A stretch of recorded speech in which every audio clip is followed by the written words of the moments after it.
Rennes, un club de losers? Alors ça, c'est ce qu'on disait il y a quelques années, mais aujourd'hui, Rennes est un club que beaucoup de suiveurs du foot prennent du plaisir à regarder, et ça, c'est notamment grâce à un homme, Julien Stéphan. Julien Stéphan, le coach du Stade Rennais, a démissionné il y a peu, et nous allons donc revenir sur ce qu'il a fait pour le club breton. Salut à tous, c'est Martin, je suis vraiment très heureux de vous retrouver aujourd'hui, et donc on va parler de Julien Stéphan et du Stade Rennais. Parce que, comme vous le savez, il y a peu, il a démissionné de son poste d'entraîneur principal du Stade Rennais. Et donc, suite à une petite série de défaites en Ligue 1 et en Ligue des Champions, ils ont fait un parcours aussi assez calamiteux cette saison. Donc, on va revenir sur tout ce qu'il a pu faire pour ce club. On va commencer par le bon, c'est-à-dire vraiment les choses qu'on devrait retenir plus, à mon avis.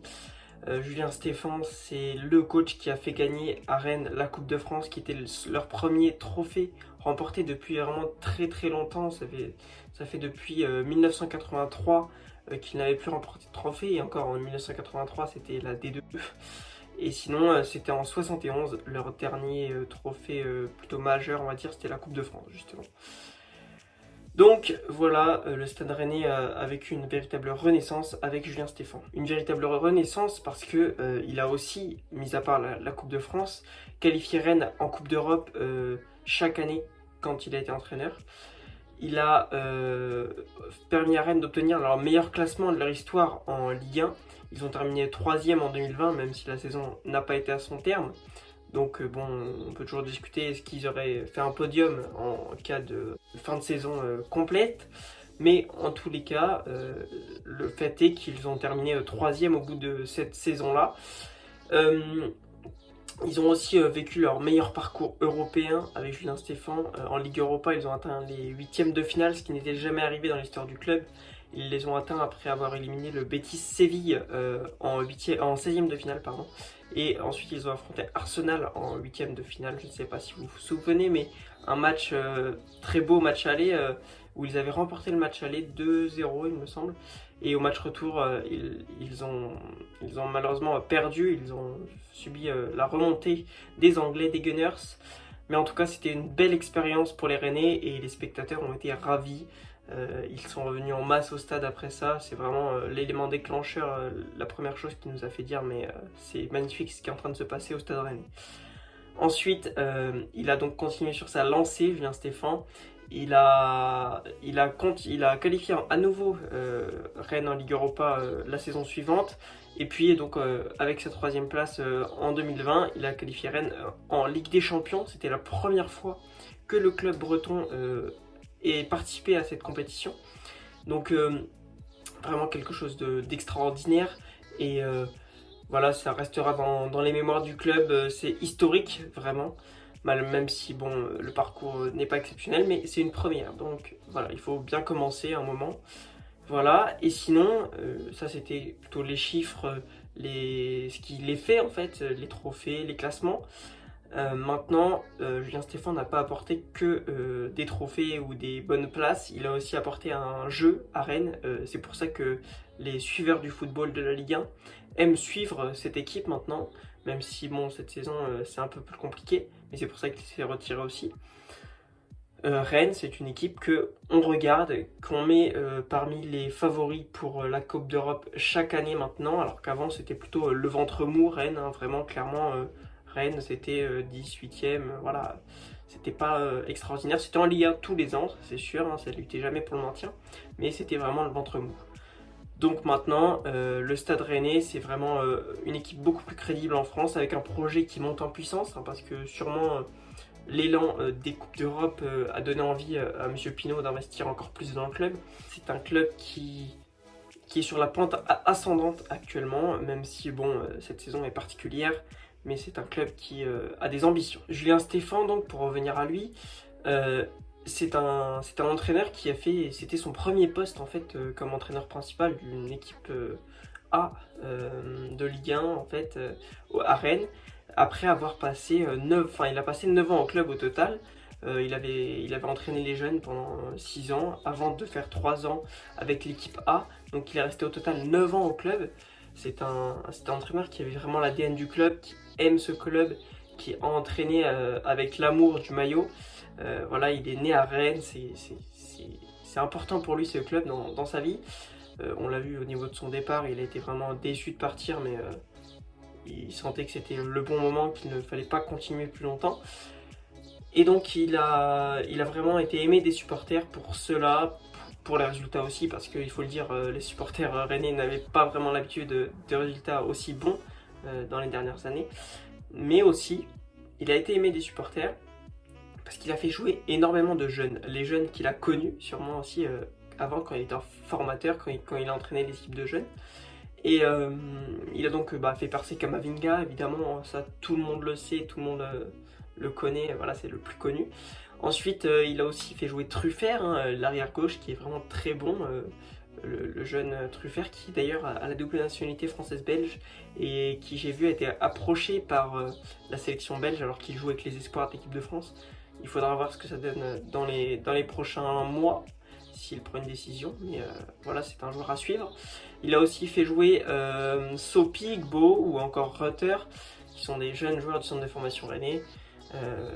Ils n'ont pas explosé autant que les deux premiers que j'ai cités, mais voilà, il a fait jouer des jeunes, et on sait que pour les supporters, c'est vraiment toujours très important de voir les jeunes jouer, surtout à Rennes, où c'est un club qui forme très bien et où le centre de formation est très important. Dernier point, dernière chose magnifique qu'a fait Julien Stéphan à Rennes, même si c'est pour les supporters c'est un peu plus triste, mais il a quitté le club avec vraiment grande classe, sans rien demander au club. Il n'a pas demandé d'indemnité, il est parti vraiment, c'est tout à son honneur. Il a avoué qu'il n'y arrivait plus, et avant que ça dégringole vraiment énormément, il a décidé de céder sa place. Donc je pense que c'était la bonne décision pour lui. En tout cas, on verra ce que ça donne maintenant Rennes sans lui. Alors, après vous avoir fait l'éloge de Julien Stéphan, on va quand même essayer de nuancer son passage à Rennes, parce que forcément il n'a pas fait que des choses bien. De toute façon, ce n'est pas possible de faire que des choses bien, et donc il faut quand même dire les choses qu'il a fait moins bien. Alors, il y a des joueurs qui ont été gérés un petit peu bizarrement, des cas gérés un peu bizarrement. On pense à Mbaye Niang, l'attaquant rennais qui était titulaire la saison dernière à Rennes, qui était plutôt bon. Et finalement, ils ont essayé de le faire partir. Son transfert a échoué. Il était à la cave derrière Serhou Guirassy. Et Mbaye Niang, un cas très compliqué. Maintenant, ils l'ont fait partir cet hiver. Mais je trouve ça très dommage, parce que c'était un bon joueur qui jouait bien à Rennes. Et finalement, eh bien, on l'a fait partir un petit peu sans un peu. Ils l'ont pas vraiment respecté, je trouve, à la fin. C'est vraiment dommage. Il y a eu aussi d'autres joueurs qu'il a géré un petit peu moins bien. J'ai dit qu'il a fait jouer beaucoup les jeunes. Oui, c'est vrai. Mais il y en a certains qu'il n'a pas vraiment exploité comme il aurait peut-être dû. Je pense à Léa Siliki, Gbo, Rutter ou encore Sopi. Donc les trois derniers, c'est les jeunes qu'il a fait jouer du centre de formation, mais il a fait rentrer dans le groupe pro, mais sans vraiment leur donner une chance d'être titulaire. Et Léa Siliki, pareil, c'était un talent quand même, qui aurait pu avoir une place de titulaire dans le milieu de terrain rennais. Ensuite, après les jeunes, ce n'est pas évidemment le seul problème qu'il a rencontré. Il a rencontré un problème, il s'appelle Olivier Létang. Voilà, il a eu un conflit avec l'ancien président du Stade Rennais. Il y avait un clash dans le club entre Stéphan et Létang. Beaucoup de supporters trouvaient que Létang faisait un énorme travail à Rennes. C'est vrai, il a fait un très très bon travail à Rennes. Et malheureusement, ils ne pouvaient pas continuer à travailler ensemble. Et donc Létang est parti. Stéphan a eu le dernier mot. Et donc là, c'est quelque chose qui reste en travers de la gorge de certains supporters, le départ d'Olivier Létang. C'est dommage pour le club. Et en plus, maintenant, il n'y a plus aucun des deux hommes au club. Olvec, le nouveau président, et Prino Genesio, le nouveau coach. Voilà. Mis à part ça, c'est aussi des périodes un petit peu moins bonnes, avec des trous d'air, notamment sur la fin, là où il a fait des mauvais résultats. Rennes 9ème, je crois, du classement. C'était un petit peu en deçà des attentes. Voilà, il a eu des périodes un petit peu moins bonnes et d'ailleurs ses résultats se sont effondrés année après année, hein. En 2018-2019, pardon, pour sa première saison, il a un taux de victoire selon l'équipe, hein, de 53%. Ensuite en 2019-2020 de 49%, puis en 2020-2021 de 30%. Donc voilà, c'est vraiment la dégringolade. Son discours passait sûrement de moins en moins bien au sein du groupe. Et donc les résultats s'en sont ressentis évidemment. Voilà, donc j'ai fait le tour concernant Julien Stéphan. Je pense qu'il restera dans les mémoires du Stade Rennais, qu'il sera vraiment marqué. Maintenant, il faut voir la suite pour lui. Est-ce que c'est quand même un coach prometteur assez jeune et dont on dit beaucoup de bien. Donc je pense qu'il est important de se pencher sur son avenir. J'ai pensé donc à certains clubs qui pourraient le récupérer cet été peut-être, ou plus tard. Mais en tout cas, je me suis projeté comme s'il reprenait un club cet été. Donc selon moi, j'ai regardé les clubs de Ligue 1. Il y a Nice, évidemment Nice, Adrien Urcia ne va pas rester à l'issue de la saison. On sait qu'il est là en intérim pour finir la saison. Et donc Nice va trouver un nouveau coach pour la fin de la saison. C'est un club, Nice, avec des grandes ambitions, un budget assez conséquent. Donc Julien Stéphan aurait de quoi faire s'il signait à l'OGC Nice. Donc pourquoi pas signer à Nice, ce serait pour moi un projet assez bon. D'ailleurs qui est un peu similaire à celui de Rennes, je trouve. Et donc il pourrait faire retrouver les sommets à l'OGC Nice, au club des Aiglons. Voilà, ensuite j'ai noté aussi l'Olympique Lyonnais qui peut-être ne va pas re-signer Rudy Garcia en fin de saison. Bah pourquoi pas, ce serait peut-être une bonne idée. Après, est-ce que tout de suite franchir ce palier pour Stéphan? Je ne sais pas, mais à mon avis, il mérite qu'on lui donne sa chance. Après, peut-être que Lyon voudra plutôt un grand nom, ce qui pourrait être compréhensible. Il faudra étudier les options du club lyonnais. Mais Stéphan en est une de crédible, vraiment. Ensuite, j'ai noté Montpellier. Donc Montpellier, le club entraîné actuellement par Michel Derzakarian, qui, on le sait, veut changer de coach à la fin de la saison. Ils veulent commencer sur un nouveau cycle et ils pensent que Derzakarian est vraiment en fin de cycle. Et donc, ils vont sûrement chercher un nouveau coach. Après, je ne sais pas si Montpellier a l'envergure pour accueillir Julien Stéphan. C'est un club, on sait, très familial, mais qui n'a pas vraiment d'énormes moyens, qui n'a pas l'ambition d'être en Coupe d'Europe chaque année. Donc, peut-être que Julien Stéphan ne voudra pas rejoindre Montpellier, qui est un club qui ne joue pas la Coupe d'Europe chaque année. Et d'ailleurs, très rarement, il joue la Coupe d'Europe. Ensuite, sinon, c'est les seuls clubs que j'ai vraiment notés en France qui pouvaient potentiellement l'accueillir. Sinon, j'ai noté aussi à l'étranger, évidemment, il pourrait aller à l'étranger. J'ai pensé au Borussia Mönchengladbach, qui, on le sait, se sépare de son coach, Rose, qui va signer au Borussia Dortmund l'année prochaine. Enfin, il a déjà signé, il va commencer à entraîner le club cet été. Donc, il y a une place qui se libère dans un des très bons clubs de Bundesliga qui joue la Ligue des Champions cette année. Donc vraiment, pourquoi pas, c'est un beau projet là-bas. Il pourrait retrouver des Français avec Plea Thuram par exemple. Ça pourrait être intéressant pour lui, c'est un nouveau challenge en Bundesliga. À voir. Donc on suivra vraiment ce feuilleton attentivement cet été, s'il retrouve un club ou pas. Peut-être qu'il se donnera une année sabbatique. On ne sait pas, il faudra suivre cela de près. Alors, après avoir évoqué l'avenir de Julien Stéphan, on pourra évoquer celui de Bruno Genesio, lapsus, désolé, du Stade Rennais, donc, qui va être entraîné par Bruno Genesio. C'est officiel, c'est le nouveau coach du Stade Rennais. Le Stade Rennais qui se transforme un petit peu en Olympique Lyonnais. C'est un peu pour ça que j'ai mis ce maillot aujourd'hui. Bon voilà, il y a énormément d'anciens lyonnais au Stade Rennais, mais je pense que c'est parce que Florent Maurice est arrivé au club et donc forcément il a des contacts puisqu'il était à Lyon avant. Et Bruno Genesio, pour moi c'est une bonne option.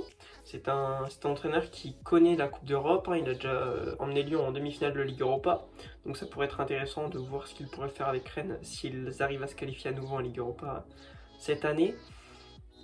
Honnêtement, je crois en lui quand même si on sait très bien que Bruno Genesio, c'est un entraîneur qui, avec lui en tout cas, avait été assez régulier contre les petites équipes. Il était capable de perdre des points, alors que contre les gros, il était capable de faire des énormes matchs. Donc ce sera à voir. sait faire jouer les jeunes joueurs quand même, hein. Il a fait jouer Oussema Aouar, même si ça lui a été reproché de pas en faire jouer plus, hein, parce qu'il avait quand même beaucoup de joueurs à sa disposition, de jeunes joueurs à Lyon, hein. Donc il faudra voir comment il se comporte avec les jeunes à Rennes. Au niveau du jeu, on ne sait pas trop, c'est un entraîneur qui s'adapte beaucoup aux équipes qu'il affronte. Dernièrement, et donc il était en Chine, il faudra voir ce qu'il a retiré de ses expériences, même si là-bas il a été plutôt bon, hein. Il a atteint les demi-finales des playoffs du championnat chinois, il a terminé deuxième une fois, enfin vraiment plutôt un bon parcours en Chine, hein, même si le niveau du championnat n'est pas le même que la Ligue 1, mais quand même il faudra noter qu'il a fait un bon parcours là-bas. Donc Bruno Genesio après Lyon, le club chinois, je ne sais plus, je ne veux pas dire de bêtises, donc je ne vais pas donner de nom. Puis Rennes, c'est un bon début de carrière. Et puis Rennes, c'est un bon club pour revenir en Ligue 1. Je pense qu'il y a des moyens, donc il va pouvoir faire son équipe pour la saison prochaine. Parce qu'on sait, Rennes a déjà affiché les ambitions, il a déjà dit qu'il y aura un beau budget pour cet été. Donc voilà, il y a de quoi faire pour Bruno Genesio. On va suivre l'avenir de Julien Stéphan attentivement. Je vous remercie d'avoir regardé cette vidéo jusqu'à la fin. J'espère qu'elle vous aura plu. Si c'est le cas, évidemment, vous pouvez me donner un petit pouce bleu. Donnez-moi votre avis sur Bruno Genesio, sur Julien Stéphan, sur le Stade Rennais en commentaire. Ça me fera très plaisir de vous lire et de vous répondre.